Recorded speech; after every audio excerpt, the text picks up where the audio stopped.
Hey gamers, Stogie here and welcome to my Xbox 1000 2014 Next Gen PC build. This is not a build tutorial, this is more of just kind of walking you guys through, showing you some of the parts that I put in and how I put them in, and just kind of showing you the ins and outs of my PC, so I hope you guys really enjoy it. We're going to start off right here with the power supply unit. This is the Cooler Master V850 power supply unit.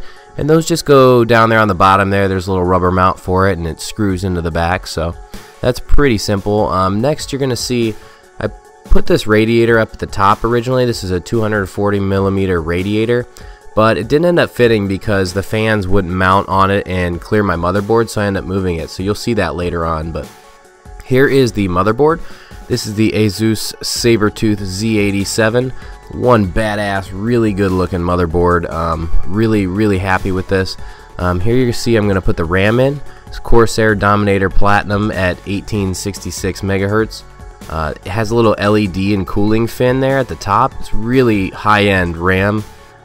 What they say on their site is it's made of all of their top quality, highest components. So from all the Corsair RAMs that they make, this is their best RAM. So I actually have this RAM overclocked. It's kind of interesting, but there you see me seating the RAM in and clipping the two in place. That's 16 gigs of RAM right there.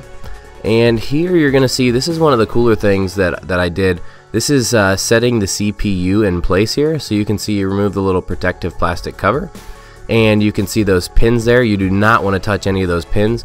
You open this lever up and it opens this little gate so that you can drop the CPU right in place.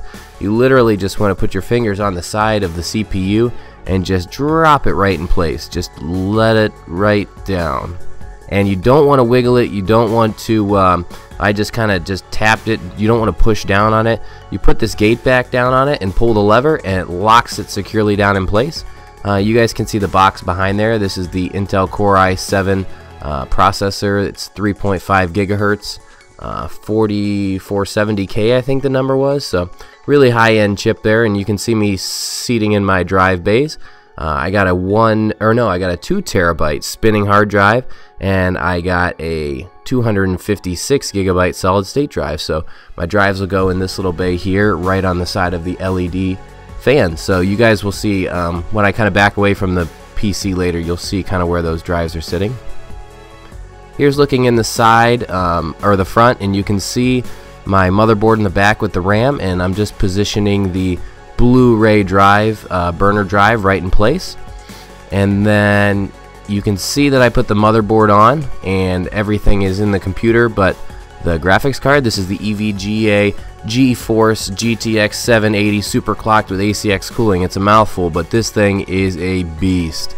This thing is absolutely a beast, man. I cannot wait to show you guys some gameplay using this graphics card, but the graphics card just clips right in, and then you put one little screw in there to secure it. So that's all there is to it. So then I plugged it into the wall and fired it up, and the fans and everything turned on right away.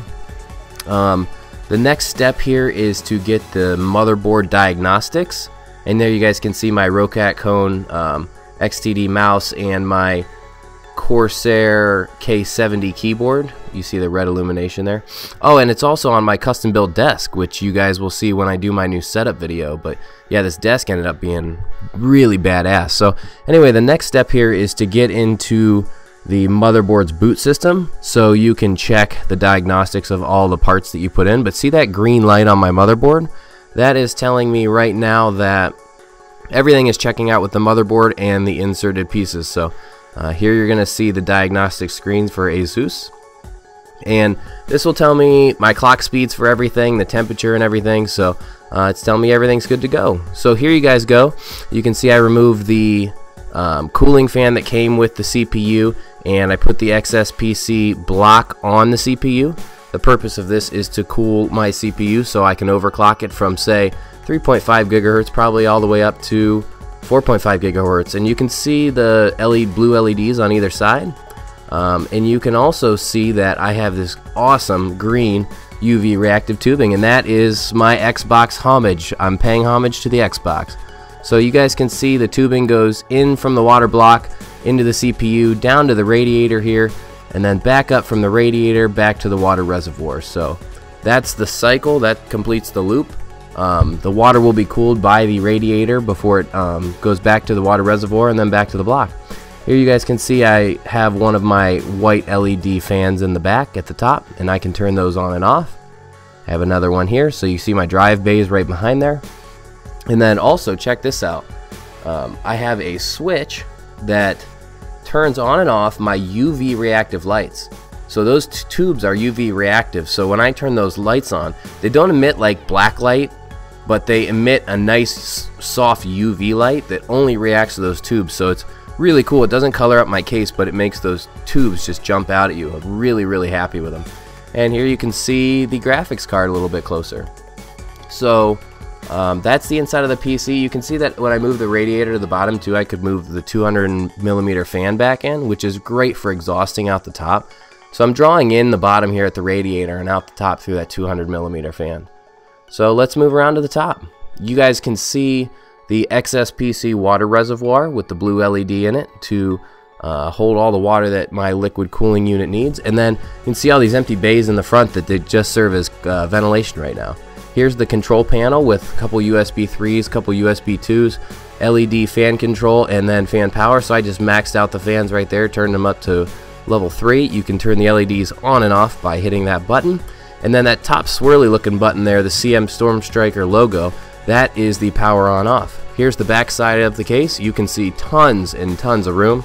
I got my cables tied down, not the neatest job in the world, but it suits. There's a huge bump out of the side of this case. There you can see the back of the motherboard where the CPU chip clips in. But anyway, there's a whole bunch of room on the back side of this case, and it kind of bubbles out, so I didn't really have to get too serious with trying to route those wires. I do have them tied down to the back of the case though, so they don't bubble out.